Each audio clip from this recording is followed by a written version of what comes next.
आज मेरी ज़िंदगी का सबसे आम दिन था। आज मैं बहुत खुश थी। इतनी खुश कि खुद को हवाओं में उड़ता महसूस कर रही थी। और क्यों ना खुश होती, जो सबसे पहला ख्वाब देखा था, आज वो तकमील पा गया था। आज मैं एसपी के ओहदे पर फ़ाइज़ हो गई थी और आज ही मैंने अपनी ड्यूटी सँभाली थी। जब अपने ऑफ़िस में आई तो मेरे टेबल पर फ़ाइलों का ढेर पड़ा हुआ था। मैं एक-एक के इसको गौर से देखने लगी। मैंने अपने आप से वादा किया था कि मैं अपनी ड्यूटी को ईमानदारी से निभाऊँगी और अपने फ़र्ज़ को अच्छे से अदा करूँगी। जब मैंने घर वालों से अपनी ख्वाहिश का इज़हार किया था कि मैं एसपी बनना चाहती हूँ और पुलिस डिपार्टमेंट जॉइन करना चाहती हूँ, तो मैंने माँ से वादा किया था कि आपकी और अब्बू की दी हुई तालीम को कभी भी नहीं भूलूंगी। मेरे कंधे पर अपने वादों की पासदारी की भारी जिम्मेदारियाँ थीं। उसके साथ साथ मैंने खुद से भी अहद किया था कि हर मजलूम की फरियाद रसी करूँगी और जो भी बेगुनाह इस जेल में सज़ा काट रहा होगा, उसकी मदद भी करूँगी। यहाँ तक पहुँचने के लिए मैंने बहुत सी कुर्बानियाँ दी थी, बहुत कुछ खोया था। ज़िंदगी के हज़ार रंगों से होकर गुज़री थी, इसलिए मुझसे बेहतर गरीबों के मसाइल को कौन समझ सकता था। साइलिन की फ़ाइलें देखते हुए एक फ़ाइल मेरे हाथ में आई तो उसे देखकर मेरी आँखें जैसे साकित होकर रह गईं। इस फ़ाइल पर नाम, मालूमात और तस्वीर देखकर मैं किसी और ही जहान में पहुँच गई। मुझे ये यकीन करने में कितनी देर लगी कि जो मैं देख रही हूँ वो सच है। मगर ऐसा कैसे हो सकता था? ये तस्वीर ईमान की थी और वो इस जेल में क्या कर रही थी? उसे किस जुर्म की सज़ा मिली थी? मैं जल्दी से वो सारी मालूमात पढ़ने लगी। जैसे-जैसे मैं इस केस की हिस्ट्री पढ़ती जा रही थी, मेरी आंखें हैरत की ज़्यादती से फटने के करीब हो गई थीं। दिल था कि बेचैन था। ऐसा कैसे हो सकता है? ईमान जैसी नाज़ुक मिज़ाज, हँसमुख और मोहब्बत करने वाली लड़की ऐसा कैसे कर सकती है? इतना बड़ा गुनाह, इतना बड़ा जुर्म, वो कत्ल जैसे गुनाह की मुर्तकिब कैसे हो सकती है? वो भी अपने शौहर का कत्ल, जिसके साथ वो बेपनाह मोहब्बत करती थी, जिसके लिए उसने सारे घरवालों से लड़-झगड़ कर सबको नाराज़ कर लिया था। उसके साथ शादी करके अपनी अलग ही दुनिया बसा ली थी। वो शादी के बाद कितनी खुश थी। जब भी मुझसे मिलती थी तो उसकी मुस्कुराहट देखकर मैं हमेशा उसकी दायमी खुशियों के लिए दुआ करती। न जाने क्यों मुझे डर लगता था कि ईमान की खुशियों की मुद्दत आर्जी है। मुझे वहम सताते थे कि मेरी ये दोस्त शायद मुझसे बिछड़ने वाली है। शायद इसे खुशियाँ रास नहीं आएंगी। और फिर एक दिन जब ईमान हमारी ज़िंदगी से हमेशा के लिए ओझल हो गई, कितने ही वक्त तक मेरा उससे रब्ता नहीं हो सका। उसका नंबर बंद था। उसने घर बदल लिया था। यहाँ तक कि उसने अपने माँ बाप से भी मिलना जुलना छोड़ दिया था। कुछ दिन पहले जब वो आखिरी बार मिली थी तो वो बहुत ही ज़्यादा उदास थी। कहने लगी, मेरा दिल चाहता है कि अपने माँ बाप और ख़ानदान वालों से दूर चली जाऊँ। जब ये अपने माँ बाप के घर आती हैं तो ये लोग मेरे शौहर को बुरा भला बोलते हैं और मेरे भाइयों ने तो मेरी पसंद की शादी को ताना बना कर रख दिया है। आज उसकी अपने भाई के साथ लड़ाई हुई थी पर वो इस बात पर बहुत ही ज़्यादा दुखी थी। वो बार बार यही कह रही थी कि मैं आज के बाद इस घर में कभी नहीं आऊँगी, उन लोगों से कोई राब्ता नहीं रखूँगी। मुझे इस बात पर हैरत होती थी कि जब वो इस रिश्ते पर खुश है तो उसे अपने शौहर से कोई मसला नहीं है, तो फिर उसके घर वाले क्यों बार बार उसे इस बात पर ताने देते हैं, उसे तंग करते हैं। क्या उनके लिए अपनी बेटी की खुशी से बढ़कर भी कुछ और अजीज़ हो सकता है? उस दिन के बाद ईमान कभी भी इस मोहल्ले में नहीं आई थी। मुझे बहुत दुख हुआ था कि उसने अपने घर वालों के साथ साथ मुझे भी छोड़ दिया था। हमारी बचपन की दोस्ती थी, उसने पलट कर मेरी खबर तक ना ली और अपने राब्ते के सारे रास्ते बंद कर दिए। कुछ दिन तक तो मैं उसे याद करती रही, मगर फिर मैं अपनी ज़िंदगी की मसरूफ़ियात में भूल-भाल गई थी। और यूँ भी मैं सुबह टीचिंग करने के लिए स्कूल जाती और वापसी पर अपने इम्तिहान की तैयारी करती। मेरे पास तो आराम के लिए भी वक्त कम होता था। ऐसे में ईमान की याद को कैसे दिल से लगा कर रख सकती थी। और अब वो पूरे 1 साल के बाद मेरे सामने थी और अब इस हाल में कि मैं उसे पहचान भी नहीं पा रही थी। वो फ़ाइल देखकर मेरा दिल बेचैन हो गया।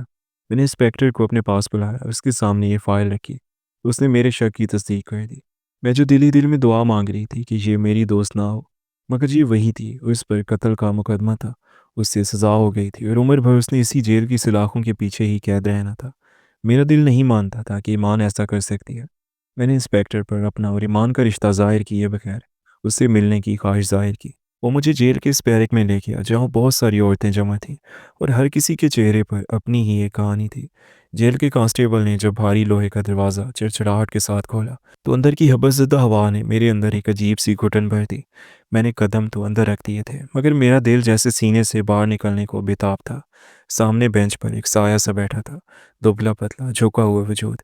मैंने हिम्मत जमा करके उसे पुकारा, ईमान। वो वजूद धीरे से मुड़ा। जैसे ही उसकी नज़र मुझ पर पड़ी मैं साकित रह गई। मेरी आंखों से बेख्तियार आंसू जारी हो गए। ये मेरी वो ईमान नहीं थी जो फूलों की तरह महकती थी। उसके बाल जो कभी रेशम की तरह चमकते थे अब बेतरतीबी से बिखरे हुए और सफ़ेद लट्टों से भर चुके थे। उसकी रंगत जर्द पड़ चुकी थी। उसकी आंखों के गिर्द इतने गहरे हल्के थे कि लगता था वो बरसों से सोई नहीं है। वो महज़ 1 साल में किसी सदियों की बूढ़ी औरत की मानद लग रही थी। उसकी हड्डियाँ निकल आई थीं और हाथों में वो थरथराहट थी जो सिर्फ़ शदीद सदमे या बीमारी के बाद आती है। मुझे रोता देखकर वो भी तड़प उठी। उसकी आँखों में आँसुओं का एक तूफ़ान उमड़ आया। मैंने आगे बढ़कर उसे अपने गले से लगा लिया। वो मेरे कंधे पर सर रखकर इस तरह फूट-फूट कर रोई कि दरो-दीवार हिल उठे। उसकी सिसकियों में एक ऐसी बेबसी थी जो लफ्ज़ों में बयान नहीं हो सकती थी। मैंने उससे खुद से अलग किया और लरज़ती आवाज़ में पूछा, ईमान, ये सब क्या हुआ? तुम्हारी ये हालत कैसे हो गई? तुमने ये क्या कर दिया? तुम कत्ल कैसे कर सकती हो? और वो भी अपने शौहर का? तुम तो इससे उस कदर दीवानावार मोहब्बत करती थी। तुम तो उसके बगैर एक पल जीने का सोच भी नहीं सकती थी। फिर ये सब कैसे हो गया? ईमान ने मेरी वर्दी को देखा, मेरे रुतबे को देखा और फिर हिचकियाँ लेते हुए कहने लगी, तुम यहाँ कैसे आई हो? तुम्हें मेरे बारे में किसने बताया? क्या तुम अब भी मुझसे दोस्ती का रिश्ता निभाने आई हो या एक पुलिस ऑफिसर बनकर मुझसे सवाल करने आई हो? मैंने उसके हाथ थामे और कहा, ईमान, मैं यहाँ तुम्हारी दोस्त बनकर आई हूँ। आज मैंने तुम्हारी फाइल देखी, तुम्हारा नाम और तस्वीर देखकर मैं खुद को रोक नहीं सकी। मुझे सब सच-सच बताओ, मैं तुम्हारी मदद करना चाहती हूँ।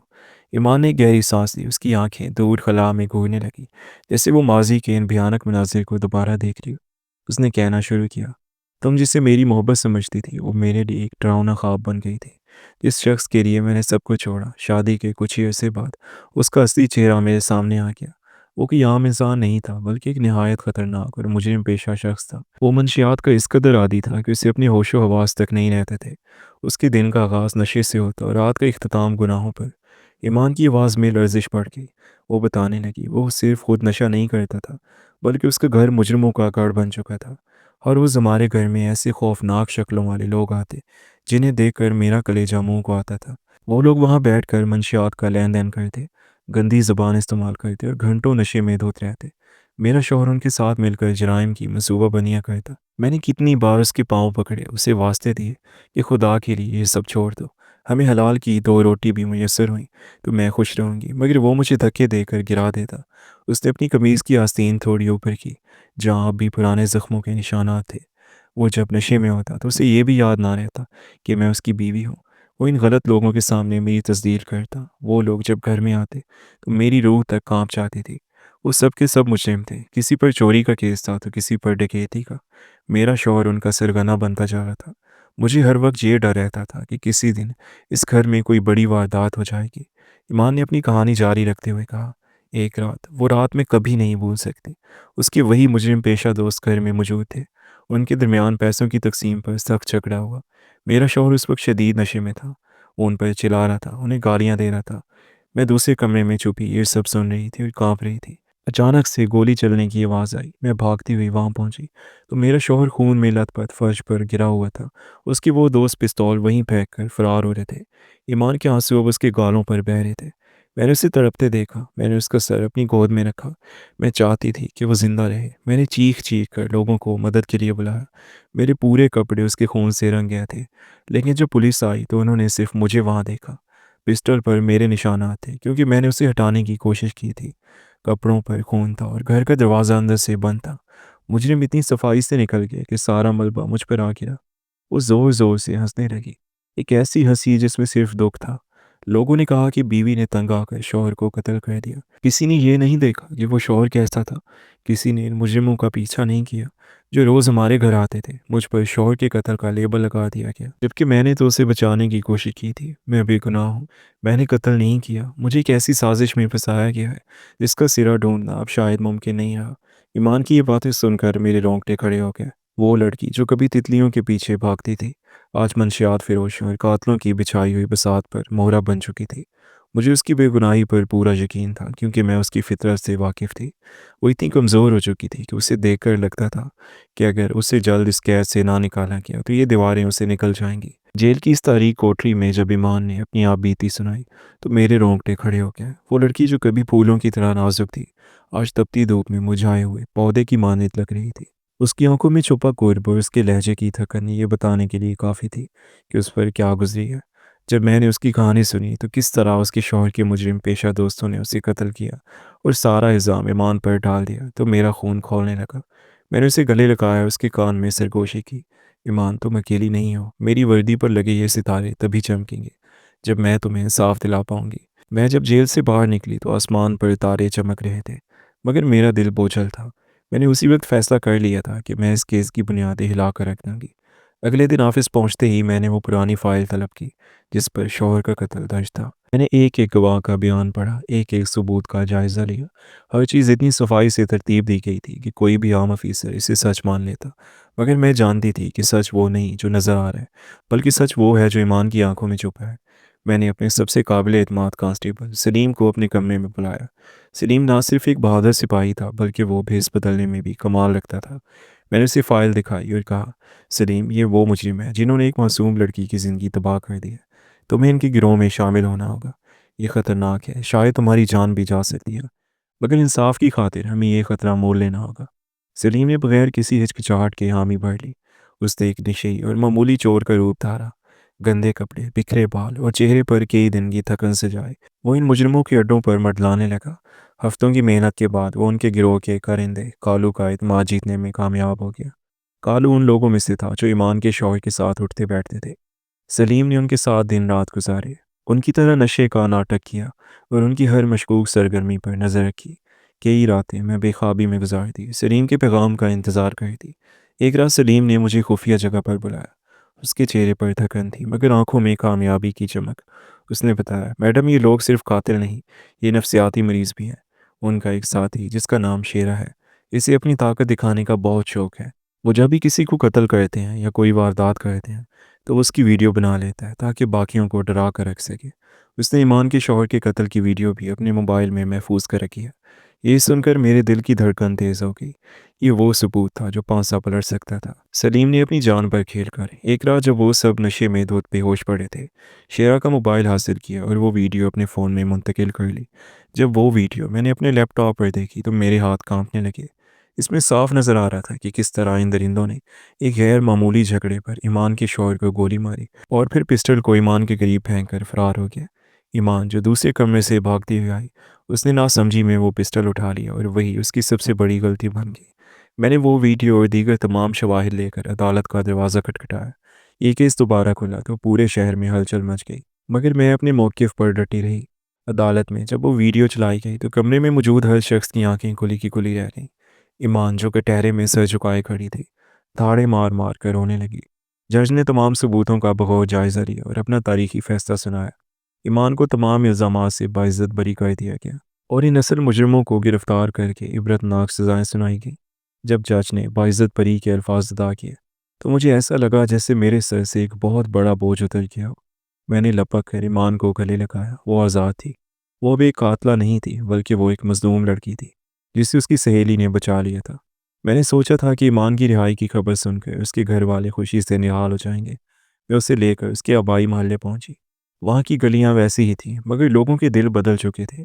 जब हम ईमान के घर के सामने रुके, तो मोहल्लेदार खिड़कियों से झांकने लगे। ईमान का भाई बाहर निकला। उसके चेहरे पर खुशी की बजाय गुस्सा था। मैंने कहा, "देखो भाई, तुम्हारी बहन बेगुनाह साबित हो गई है। इसे गले लगाओ।" मगर उसके भाई ने एक सर्द निगाह ईमान पर डाली और कहा, "हमारे लिए ये उसी दिन मर गई थी जब इस पर तोहमत लगी थी। हमें इसकी बेगुनाही से कोई सरोकार नहीं। मुआशरा इसे अब भी शक की नज़र से देखेगा और हम अपनी इज्जत दांव पर नहीं लगा सकते। इसे ले जाएं यहाँ से।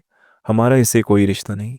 ईमान की आंखों में जो थोड़ी बहुत चमक थी, वो पल भर में बुझ गई। वो टूट कर बिखर रही थी।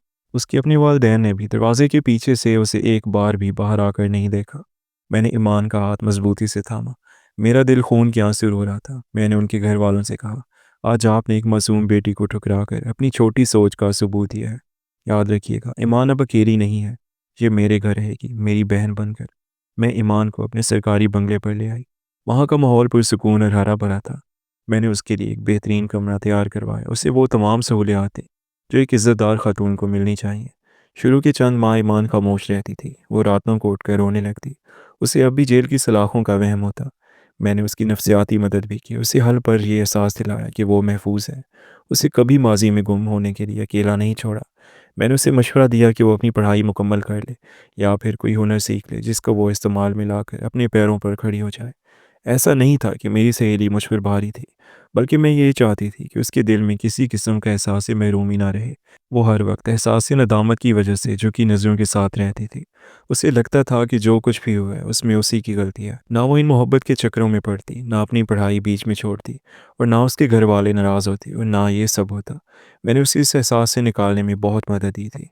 मेरे मशवरे पर ही उसने यूनिवर्सिटी में एडमिशन ले लिया और अपनी पढ़ाई को दोबारा से शुरू कर लिया था। मैं उसे अपने साथ सैलून में लेकर गई, उसकी अच्छी सी बालों की कटिंग करवाई, उसे मॉल में लेकर गई ताकि वो अपनी मर्ज़ी की शॉपिंग कर सके।